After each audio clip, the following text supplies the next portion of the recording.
ശബരിമല സ്വർണ്ണക്കൊള്ളയിലും അയ്യപ്പ സംഗമത്തിലെ സാമ്പത്തിക തട്ടിപ്പിലും മുഖം നഷ്ടപ്പെട്ട് നിൽക്കുന്ന സംസ്ഥാന സർക്കാരിന് മേൽ ഇടുത്തിയായി യുവതീ പ്രവേശനത്തെക്കുറിച്ച് തീരുമാനമെടുക്കാൻ സുപ്രീം കോടതിയുടെ തീരുമാനം.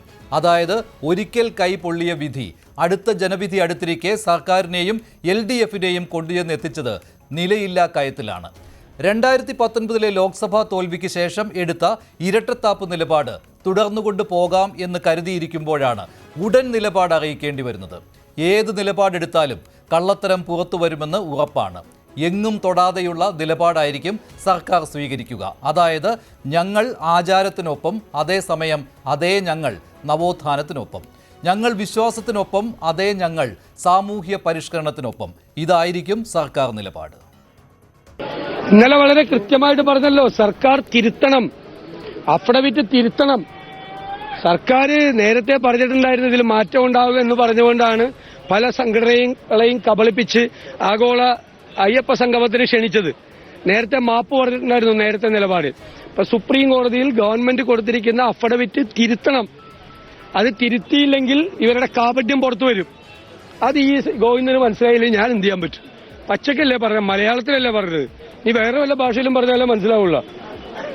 മലയാളത്തിലല്ലേ ഞാൻ പറഞ്ഞത്. ഇന്നലെ തിരുത്തണം. ഗവൺമെന്റ് ഉരുണ്ട് കളിക്കുകയാണ്, അഴകുഴമ്പൻ സമീപനമാണ്. ഇന്ന് വരുമ്പോൾ അത് പറയണം, ഞങ്ങൾ തിരുത്താൻ പോകുന്നു, ഞങ്ങൾ തിരുത്തിയ അഫിഡവിറ്റ് ഇന്ന് കൊടുക്കാം. 10 മിനിറ്റ് മതി ഒരു അഫിഡവിറ്റ് തയ്യാറാക്കാൻ. ശബരിമലയിൽ ഏത് പ്രായത്തിലുള്ള സ്ത്രീകൾക്കും പ്രവേശനം നൽകാമെന്ന ഇടത് സർക്കാരിന്റെ നിലപാട് കൂടി അംഗീകരിച്ചാണ് സുപ്രീം കോടതി ഭരണഘടനാ ബെഞ്ച് 2018 ഐതിഹാസികമായ വിധി പുറപ്പെടുവിച്ചത്. അയ്യപ്പ വിശ്വാസികൾ എതിരായതോടെ UDFും BJPയും അവർക്കൊപ്പം കൂടി പ്രതിഷേധം നടത്തിയെങ്കിലും സുപ്രീം കോടതി വിധി നടപ്പാക്കാതെ പിന്നോട്ടില്ല എന്ന നിലപാടായിരുന്നു LDFന്. അതാരും മറന്നിട്ടില്ല. ബലം പ്രയോഗിച്ച് യുവതികളെ മല ചവിട്ടിച്ച് നവോത്ഥാനം നടപ്പാക്കി എന്ന പ്രഖ്യാപനവും ഉണ്ടായി. നവോത്ഥാന സംഘടനകളുടെ പിന്തുണയും സർക്കാരിനുണ്ടായിരുന്നു. റിവ്യൂ ഹർജി വന്നപ്പോഴും സർക്കാർ നിലപാട് മാറ്റിയില്ല. എന്നാൽ 2019 ലോക്സഭാ തെരഞ്ഞെടുപ്പിലെ വൻ തോൽവിയോടെ ശബരിമലയിൽ നിർബന്ധ ബുദ്ധി സർക്കാർ ഉപേക്ഷിച്ചു, പരസ്യമായി പറഞ്ഞില്ലെങ്കിലും. സുപ്രീം കോടതി റിവ്യൂ ഹർജികൾ പരിഗണനയ്ക്ക് വന്നതും അനിശ്ചിതമായി നീണ്ടത് LDFന് ഗുണമാവുകയായിരുന്നു.